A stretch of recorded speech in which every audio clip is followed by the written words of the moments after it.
সেই জিনিসটা হলো এই মুহূর্তে ভারত যদি আমাদের সাথে বেইমানি করে তাহলে আমাদের করণীয় আমরা কি করতে পারি? হুজুর, আমরা কি ভারতের বিরুদ্ধে যুদ্ধ করবো? তাহলে চলে যাই এদিক দিয়ে দৌড় দিই না। আমরা একটা রাষ্ট্রের অধীনে আছি, একজন নেতার অধীনে আছি। আমাদের যে নেতা বলেছে ভারত যদি আমাদের বিরুদ্ধে যুদ্ধ করতে চায় তাহলে অতীতে একটা মরলে 4টা আসছে, ভারত যদি চায় তাহলে আমাদের একটা মরলে 40টা আসবে। সুবহানাল্লাহ। কয়টা আসবে? 40টা আসবে। যদি রাত দেয় ভারতের বিরুদ্ধে আজকে যুদ্ধ করা লাগবে না, শুধু একটা রাষ্ট্রের বিরুদ্ধে এখন যুদ্ধের কলা কৌশল ভিন্ন ধরনের। এখন একটা রাষ্ট্র পরিচালনার জন্য আরেকটা রাষ্ট্রের উপর নির্ভর করে। একটা রাষ্ট্র ঠিকভাবে অবকাঠামো অর্থনৈতিক বিষয়গুলোকে সচল রাখার জন্য আরেকটা রাষ্ট্রের উপর নির্ভর করে। যেমন ওদের পেঁয়াজ আমাদের দেশে দিয়ে ওরা টাকা নিয়ে যায়, টাকা নিয়ে যায়। আমাদের বাড়ির পাশে যে মেলা জমি পড়ে আছে, আমরা কেন একটা পেঁয়াজ লাগাই না? পেঁয়াজ লাগাই, তাহলে আমাদের আর ভারতের পেঁয়াজের জন্য বসে থাকা লাগবে না। আপনি কল্পনা করেন, জল্পনা করেন, পরিকল্পনা করেন যে ভারতের পেঁয়াজ আমার মুখে উঠবে না যতক্ষণ না ভারত আমাদের সাথে বন্ধুত্ব সুলভ মনোভাব না তৈরি করবে। বন্ধুত্ব সুলভ মনোভাব করবে, কারণ কি ইসলাম আমরা ওদেরকে বন্ধু হিসেবে প্রতিবেশী। প্রতিবেশী মুসলিমও হতে পারে, অমুসলিমও হতে পারে। সে আমার অমুসলিম প্রতিবেশী, আমি তার সাথে ইসলাম অনুযায়ী তার সাথে আচরণ করবো। আমি জল্পনা কল্পনা করবো ভারতের তৈরি কোনো পণ্য আমি ব্যবহার করবো না, তাহলে ভারত আমাদের এই দেশে রপ্তানি করতে পারবে না। রপ্তানি করতে না পারলে তখন খেলার নাম বাবাকে এমনি শুরু হয়ে যাবে। বলবে বাবারা আমাদের ভুল হয়েছে, তোমাদের সেই কি ওইটা হচ্ছে কি রাষ্ট্রদূত যেটা হচ্ছে তোমাদের যে এটা আক্রমণ করা আমাদের ভুল হয়েছে, আমরা ক্ষমা চাই। স্পষ্ট ভাষায় ডাক্তারি অনুরোধ করেছে যতক্ষণ পর্যন্ত ভারত স্পষ্ট ভাষায় বাঙালি জাতির কাছে ক্ষমা চাবে না ততক্ষণ পর্যন্ত তাদের সাথে আমাদের কোনো সুসম্পর্ক তৈরি হওয়ার রাস্তা নেই। সম্মানিত উপস্থিতি, বিনীতভাবে বলতে চাই আল্লাহ রাসূল সাল্লাল্লাহু আলাইহি ওয়াসাল্লাম ডাক্তারহীন ভাষায় যেটা বলেছে ওটা কি আমাদের আগে হবে কি হবে না? বলেন হবে কি হবে না? আল্লাহ রাব্বুল আলামিন কোরআন কারীমের ভিতরে আল্লাহ রাব্বুল আলামিন বলেন যদি যুদ্ধ করতে যায় তাহলে তোমাদের যুদ্ধের জন্য প্রস্তুতি রাখবে। আল্লাহ রাব্বুল আলামিন বলেন ইন্নাল্লাযীনা আমানু বিসসাইদাইমানি ওয়াল্লাযীনা হাজারু, আর হিজরত করে কি করে? হিজরত করে। আল্লাহ বলেন ওয়াজাহাদু ফি সাবিলিল্লাহ, এবং আল্লাহর রাস্তায় তারা করে জিহাদ। কার রাস্তায়? আল্লাহর রাস্তায় জিহাদ। আল্লাহর রাস্তায় জিহাদ করে। আল্লাহ বলেন উলাইকা ইয়ারজুনা, ওই সমস্ত মানুষরাই প্রাপ্ত হবে কি? প্রাপ্ত হবে রাহমাতুল্লাহ, আল্লাহর রহমত প্রাপ্ত হবে। সুবহানাল্লাহ। কি প্রাপ্ত হবে? রহমত প্রাপ্ত হবে।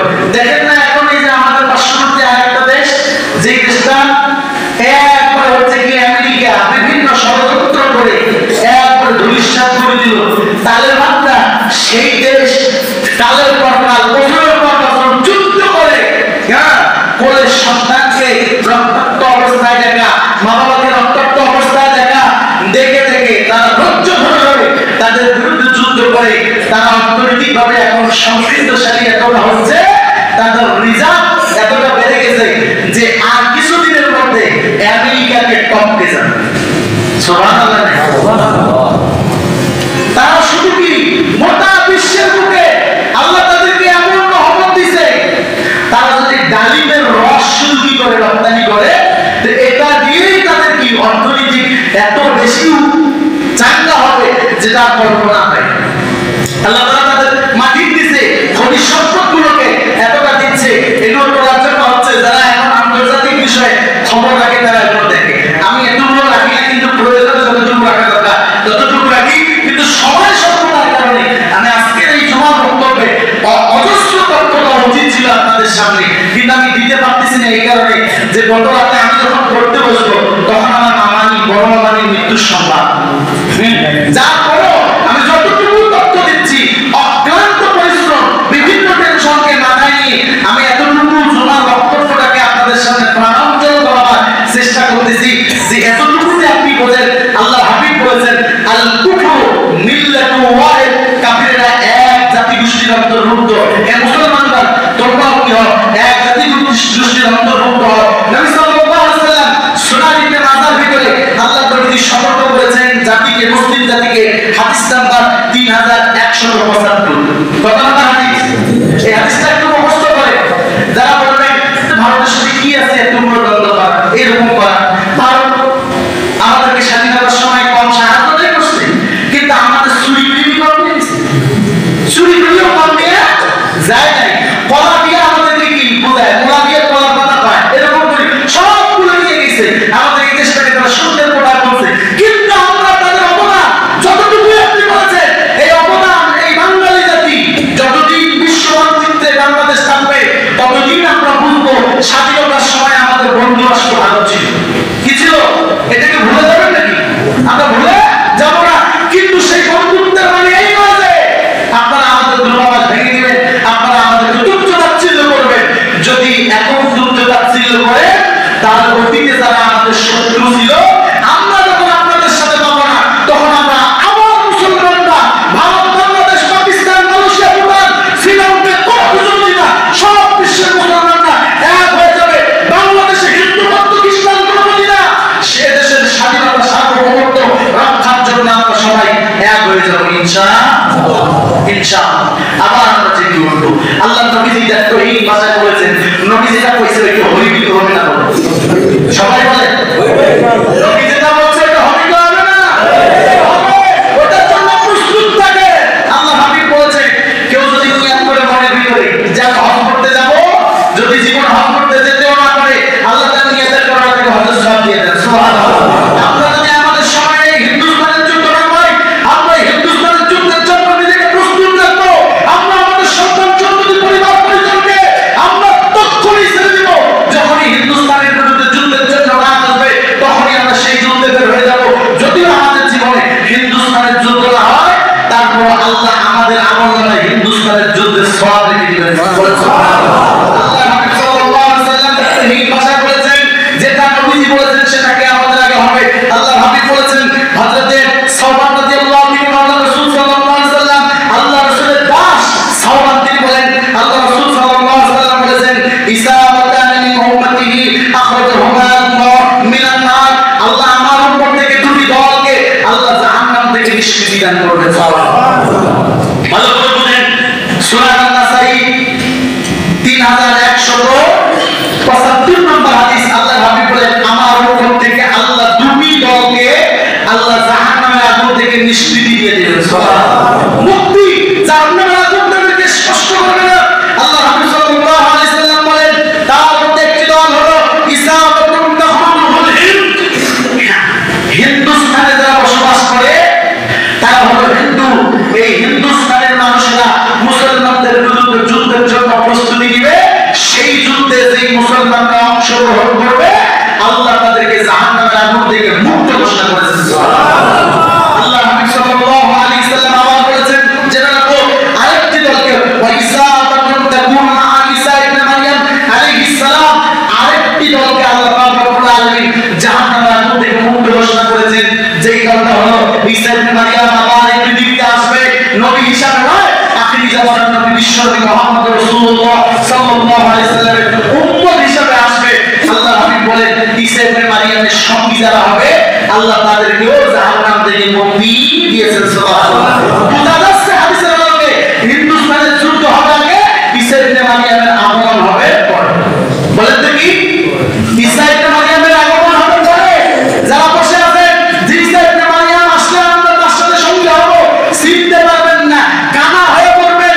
যদি না ভারতকে বা ইসলামের বিরুদ্ধে যারা তাদেরকে চিনতে না পারেন, যারা ইসলামের বিরুদ্ধে যারা যায় তাদেরকে যারা চিনতে পারবে না, ঈসা ইবনে মারইয়াম আসলেও ইমাম মাহদী আসলেও তারা তাকে চিনতে পারবে না।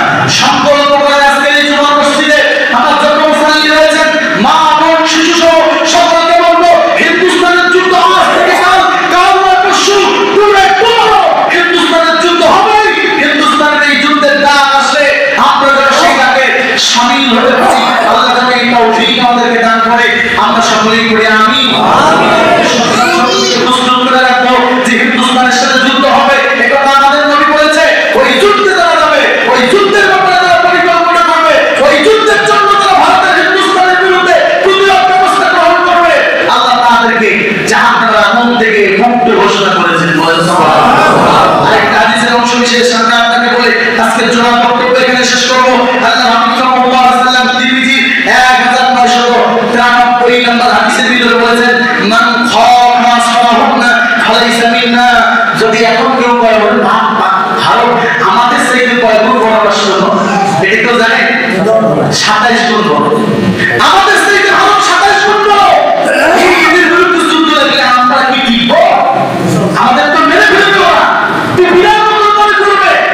আল্লাহ হাবিব বলেন, জেনে রাখো যুদ্ধের ক্ষেত্রে যারা কি করবে, মান খাফা সালাহুন্না ফালাইসা মিন্না। যদি যুদ্ধের ক্ষেত্রে কাফিরদের বড় বড় অস্ত্র দেখে আর বিভিন্ন সামরিক শক্তি দেখে যদি ভয় করে কোনো মুসলমান, তাহলে জেনে রাখো ওইটা আমার উম্মত নয়, এটা হলো মুনাফিক। বলেন কি এটা? বলেন ভারত কত বড় শক্তি হয় হোক, তার থেকে আপনার রবের শক্তি কম না বেশি? বলেন আমেরিকা কত বড় শক্তিশালী হোক, আমেরিকা থেকে আপনার রবের ক্ষমতা কম না বেশি? বেশি হয়। আল্লাহ আবার সে আমিল করবে, আবার আমিল আসবে, আবার আমিল আসবে ইনশাআল্লাহ, কোনো কথা নাই। কিন্তু একটু সমস্যা তৈরি হবে, একটু সমস্যা তৈরি হবে। সমস্যা কি? মানে পেঁয়াজ নেই, পেঁয়াজ ছাড়া খাওয়া যায়? মানে চিনি নেই, চিনি ছাড়া বাঁচা যায়? মানে তেল নেই, তেল ছাড়া বাঁচা যায়? এই সমস্যার কথা তো আল্লাহ কোরআনুল কারীমে বলছে। আল্লাহ তাআলা বলছে, দুনিয়ার মানুষ আম হাসিবতুম আন তাদখুলুল জান্নাতা, তোমরা কি মনে করছো এমনিতে জান্নাতে যাবে? কিন্তু ওয়ালাম্মা ইয়াতিকুম, আল্লাহ বলেছেন অথচ এই পরিবেশ, এই ব্যাপার তোমাদের সাথে উপস্থিত হবে না। কোন ব্যাপার? আল্লাহ বলেছেন মাসালুল লাযিনা খালাউ মিন ক্বাবলিকুম, তোমাদের আগে কিছু মানুষ ছিল, তাদের ঈমান কি আমাদের মতো ছিল না? ঈমান আরো পাকা। জোরে বলেন না। তাদের কি খাবার আমাদের মতো হালাল ছিল না? তাদের খাবার আরো হালাল। হ্যাঁ, তারা কি আমাদের মতো বিপদ মুজাহিদ ছিল না? তারা প্রকৃত মুজাহিদ ছিল। আমাদের সাইতে তাহদিদ তামাদ্দুন দিন ইবাদত বান্দিগি সব দিক থেকে আমাদের আগে যারা চলে গেছে তারা নিঃসন্দেহে ভালো, নিঃসন্দেহে ভালো। যদি হালাল রুজির কারণে আল্লাহ মানুষের দোয়া কবুল করে, আমাদের দোয়া কবুল হতে যদি 1 ঘন্টা লাগে, তাহলে তাদের দোয়া কবুল হতে 15 মিনিট সময় লাগছে। তাহলে তাদের জন্য অবস্থা হয় এরকম। কিরকম অবস্থা? কাফিররা মারতে মারতে, কাফিররা নির্যাতন করতে করতে এমন হয়েছিল, গাছের রক্ত, গায়ের চামড়া, গায়ের গোশত খুলে তেল ভাজি ভাজি রেখেছে, দেখ তোর গোশত ভাজি দিল, এরকম করে রেখেছে। তারা সর্বশেষে কথা বলেছিল যে কি বলেছিল? আল্লাহ সেটাও বলেছেন, ওয়াজুলজিলু হাত্তা ইয়াকুলুর রাসূল, এমন কি রাসূল পর্যন্ত, সুবহানাল্লাহ, রাসূল পর্যন্ত, যে রাসূল চাইলে আল্লাহ আমিন দেয়, সেই রাসূলও এই ইজ্জাতের কারণে আল্লাহকে বলেছিল আল্লাযীনা আমানু মাহু, এবং যারা তার সাথে ঈমান এনেছে তারাও বলেছে মা কানা রাসূলুল্লাহ, আল্লাহ সাহায্য কত দূরে, আল্লাহ সাহায্য কত দূরে। তারাও এটা বলছিল নির্যাতন সহিতে সহিতে, তারাও বলছে মা কানা রাসূলুল্লাহ, আল্লাহ সাহায্য কত দূরে, আল্লাহ কত দূরে তোমার সাহায্য, দিন রাত তো তোমাকে ডাকতেছি। আল্লাহ নিজের জীবনের গ্যারান্টি দিতে পারি কোনদিন হারাম খাই নাই, আল্লাহ নিজের জীবনের ইবাদতের গ্যারান্টি দিতে পারি কোন রাত চাই তাহাজ্জুদ না করে ঘুমিয়েছি, আল্লাহ তারপর তো দিনের পর দিন তোমাকে ডাকতেছি। এই কাফিররা আমার শরীর থেকে গোশত কেটে কেটে ভেজে দেখাচ্ছে, আল্লাহ তুমি কবে সাহায্য করবে?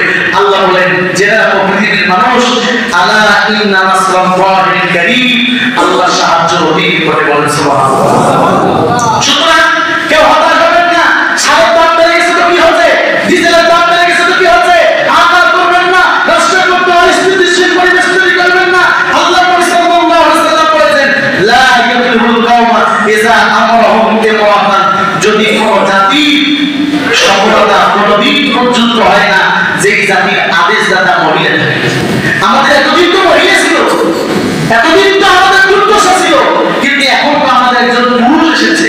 আগামীতেও যদি রাষ্ট্র ব্যবস্থায় সরকার নির্বাচন করা প্রয়োজন হয়, আমরা পুরুষ সরকার নির্বাচন করব। পুরুষ সরকার নির্বাচন হলে কি হবে? আল্লাহ পাক রব্বুল আলামিন তাদের উপর রহমত করবেন, কারণ তারা পুরুষ। আর ইসলাম বলেছে আল্লাহ নারীর উপর রহমত করে না। সুতরাং ধর্মীয় বিশ্বাস যারা আছে তারা একটু অপেক্ষা করে, ইনশাআল্লাহ আল্লাহ তাআলা এই সরকার ব্যবস্থাকে কবুল করে আল্লাহ তাদের উপর রহমত করবে।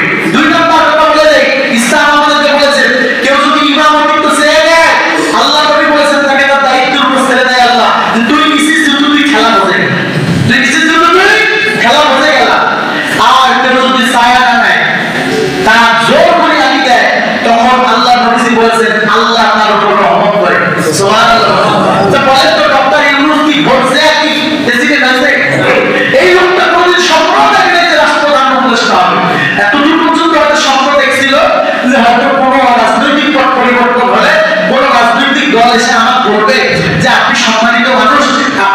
রাষ্ট্রপতি বানায়।